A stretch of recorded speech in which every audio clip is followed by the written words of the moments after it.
सो पिछले लेक्चर में जो आपने देखा था कि हम टेक्सचर को डिफाइन कर रहे थे, उस टेक्सचर में आपने डिग्री ऑफ क्रिस्टलाइजेशन के बेसिस पे कुछ क्लासिफिकेशन देखे थे, that is holocrystalline, holohyaline and hypocrystalline. तो ये on the basis of that crystallization ये डिफाइन होते हैं। जब आपके जितने भी मिनरल्स प्रेजेंट हैं वो आपके डिस्टिंक्टली क्रिस्टलाइज हैं, देन होलो क्रिस्टलाइन है, and when all the constituents are very fine in size and also glassy, so that texture is what holohyaline, or when both are present then hypocrystalline। and holocrystalline को अगर हम बात करेंगे तो आपने आगे देखा था कि दैट होलो क्रिस्टलाइन को हम फेनेरिक भी कहते हैं, होलो हैलाइन को हम एफिनिटिक भी कहते हैं। तो फेनेरिक आपने देखा था क्या था। फेनेरिक देखिए यहाँ पे मैं दोबारा दिखा देता हूँ आपको। फेनेरिक टेक्सचर की बात करेंगे तो अगर आप नेकेड आई से देख सकते हैं ना, अगर आपके लार्ज साइज के क्रिस्टल्स हैं जिनको आप नेकेड आई से देख सकते हो, तो होलो क्रिस्टलाइन को एक दूसरे नाम से भी रिफर किया जाता है, phaneritic, and holohyaline rocks are referred as aphanitic, है ना। तो फेनेरिक एंड एफिनिटिक। तो phaneritic means when naked eye से आप क्रिस्टल्स को देख सकते हैं, और एफिनिटिक व्हेन आप के जो क्रिस्टल्स हैं वो बहुत फाइन हैं, आप नेकेड आई से देख नहीं सकते हो। तो दिस एग्जांपल इज बेसाल्ट। और ग्रैनुलरिटी के बेसिस पे अगर बात करोगे तो हाँ, ग्रेन साइज के बेसिस पे भी आपने डिफाइन किया था कि ग्रेन साइज भी आपका मीडियम भी हो सकता है, आपका फाइन भी हो सकता है, आपका कोर्स भी हो सकता है, on the basis of depth of the formation.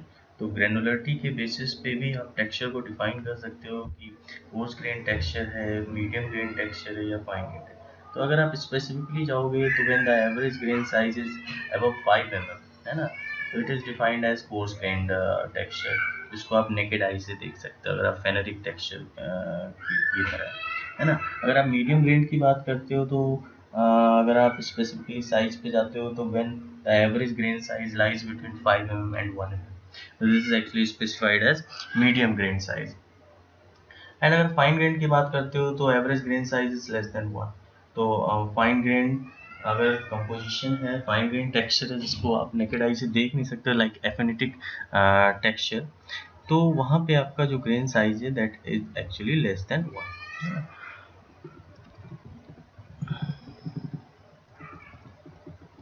Okay, now fabric के बेसिस पे भी आपने डिफाइन किए थे, that is euhedral, subhedral and एनहेड्रल।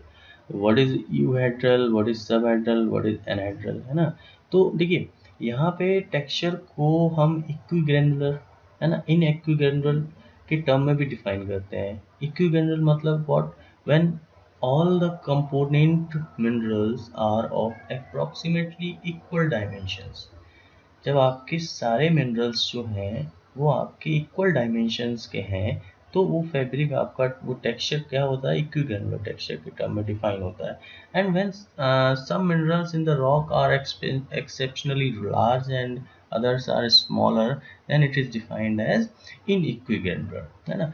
Similarly, the shape or form of the crystals, है ना, when which is the best seen only in the thin section under microscope, may be described as perfect, semi perfect और totally irregular। तो shapes आपका regular shape का भी हो सकता है, irregular shape का भी हो सकता है। तो on the basis of shape आप different texture को define करते हैं, that is euhedral, subhedral and anhedral, है ना। अभी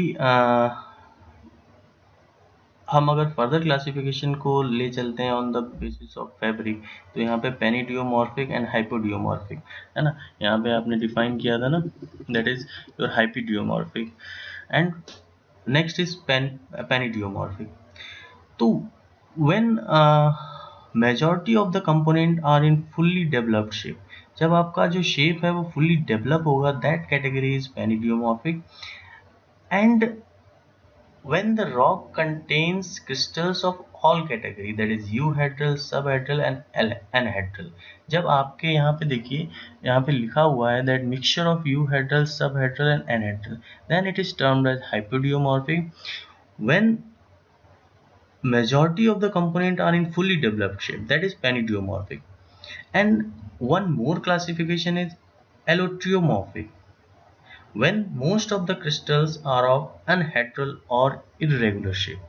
जब आपके ज़्यादा क्रिस्टल्स irregular shapes के होंगे और anhedral होंगे, then it is defined as allotriomorphic, है ना. तो on the basis of that fabric, है ना, there are three classification, that is panidiomorphic, hypodiomorphic and allotriomorphic, है ना. एंड ऑल्सो अगर आप टाइप्स ऑफ टेक्सचर की बात करेंगे, टाइप ऑफ टेक्सचर्स में भी आपका 5 कैटेगरी के टर्म में हम डिफाइन करते हैं, that is equigranular texture, inequigranular texture, directive texture, intergrowth texture and intergranular texture. तो अगर आप इक्विग्रेनुलर, जैसे हमने इक्विग्रेनुलर फैब्रिक की बात की थी, that it is when all the component of minerals are of approximately equal dimension, that is equigranular. Inequigranular की बात की थी, तो when some minerals are exceptionally large and some minerals are fine, then it is equigranular. And also अगर आप ने बात की थी पोरिफेरेटिक टेक्सचर एंड पोइक्लिटिक टेक्सचर, तो पोरिफेरेटिक टेक्सचर क्या है, दैट इज यहाँ पे देखिए आप, this is porphyritic texture is what the presence of few large size crystals that is embedded in fine grain matrix. तो fine grain की मैट्रिक्स में कुछ large size के जो crystals हैं वो embedded होंगे, that is your porphyritic texture. And poikilotic is what, when the presence of fine grain crystals within the body of large size crystal. तो एक लार्ज साइज क्रिस्टल्स मैट्रिक्स है, उसमें कुछ फाइन ग्रेन के particles available है ना. And also directive texture, that जैसे आपने फ्लो स्ट्रक्चर की बात की थी, तो in the direction of magma flow आपका स्ट्रक्चर का फॉर्मेशन होता है. तो directive texture is what, that those textures that indicate the result of flow of magma during the formation of rock. Directive texture direction से है आपका, कि जिस डायरेक्शन में आपका फ्लो हो रहा है मैग्मा का, उस डायरेक्शन में आपका फॉर्मेशन होगा, है ना. And intergrowth texture is what, intergrowth texture is what, limited space में जब मिनरल्स, कुछ मिनरल्स का फॉर्मेशन हो जाता है ना. तो जो ग्रोथ है वो आपकी कुछ मिनरल्स की ग्रोथ है वो लिमिटेड स्पेस में उसी में होती रहती है, उसी में होती रहती है ना. दैट इज व्हाट इंटरग्रोन, है ना, इंटरग्रोन. नाउ इंटरग्रेनुलर टेक्सचर की बात करेंगे, तो in certain igneous rock crystals form at earlier stages may get so arranged that polygonal or trigonal shape are left in between them, है ना. तो फॉर्मेशन कुछ इस तरह से होता है कि वो कुछ स्पेसेस क्रिएट हो जाते हैं, and that spaces is like polygonal और trigonal shape spaces are left between them, है ना. तो दिस इज व्हाट टेक्सचर की हमने बात की, है ना. नाउ अगर आप स्ट्रक्चर की बात करते हैं ना, स्ट्रक्चर की बात करते हैं, तो स्ट्रक्चर में आपने देखा फ्लो स्ट्रक्चर देखा, तो इस तरह के जो लावा के फ्लो जब हो रहा है, तो मैंने पहले बताया था कि लावा का flow that depends on the viscosity of magma, है ना. तो on the basis of that viscosity of magma different different type के स्ट्रक्चर का फॉर्मेशन होगा, है ना. दैट इज फ्लो स्ट्रक्चर, है ना, एंड ऑल्सो पिलो स्ट्रक्चर, इस तरह के फॉर्मेशन होते हैं. Now,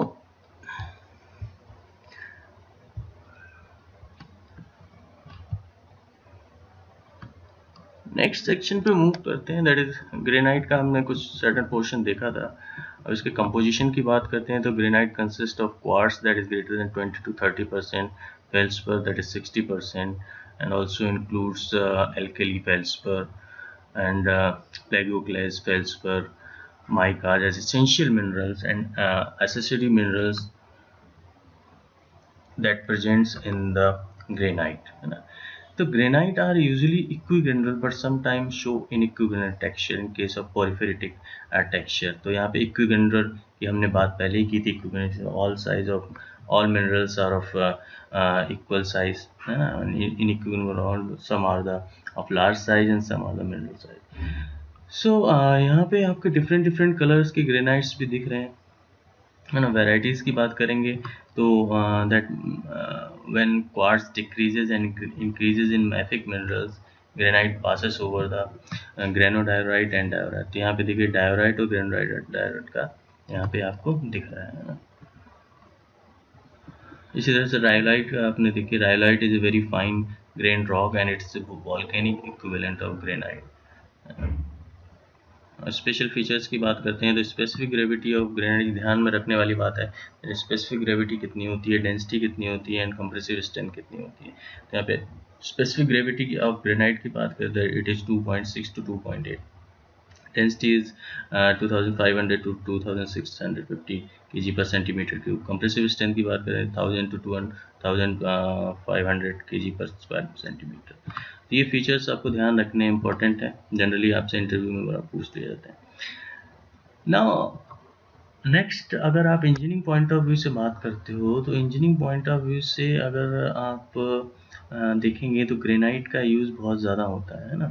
जनरली आपने सुना होगा ग्रेनाइट को बिल्डिंग स्टोन या रोड मेटल्स के लिए यूज़ किया जाता है।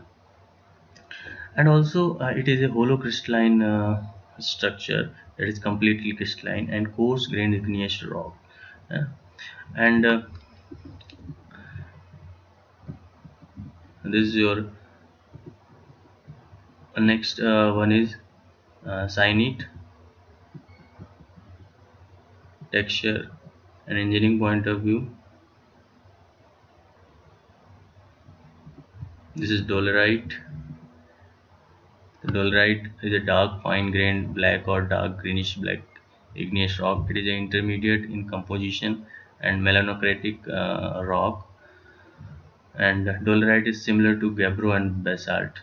The composition की बात करते हैं तो dolerite consists of plagioclase, feldspar and pyroxene, that is iron oxide, hypasthene and biotite occurs as common necessary mineral. Olivine is sometimes found if the parent magma was deficit of silica. तो silica content के basis पे अपन पहले ही define कर चुके हैं कि जब magma में सिलिका कंटेंट के बेसिस पे आपका डिफरेंट डिफरेंट क्लासिफिकेशन होते हैं, है ना।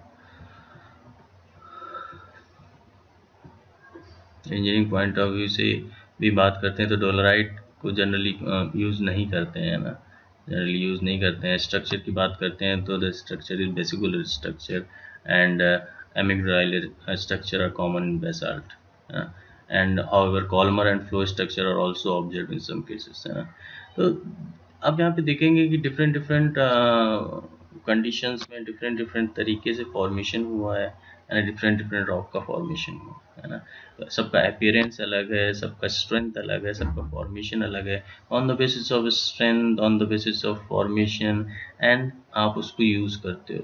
तो ऐसा नहीं है कि आप हर स्टोन को, हर रॉक्स को आप बिल्डिंग मटेरियल के लिए यूज़ कर सकते हो। तो उनके फॉर्मेशन के बेसिस पे, उनके स्ट्रेंथ के बेसिस पे हम उनको यूज़ करते हैं ना। हाँ, तो यहाँ पे देखिए वेसिकुलर बेसाल्ट की बात करते हैं तो it is characterized by the presence of empty cavities, है ना। तो हम पहले ही बात कर चुके हैं, वेसिकुलर मीन्स एम्प्टी कैविटीज, है ना।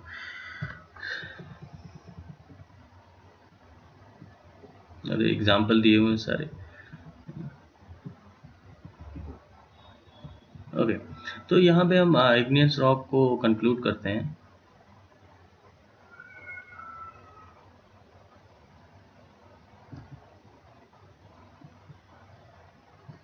तो on the basis of silica content आपने क्लासिफिकेशन देखा, on the basis of depth of formation आपने क्लासिफिकेशन देखा,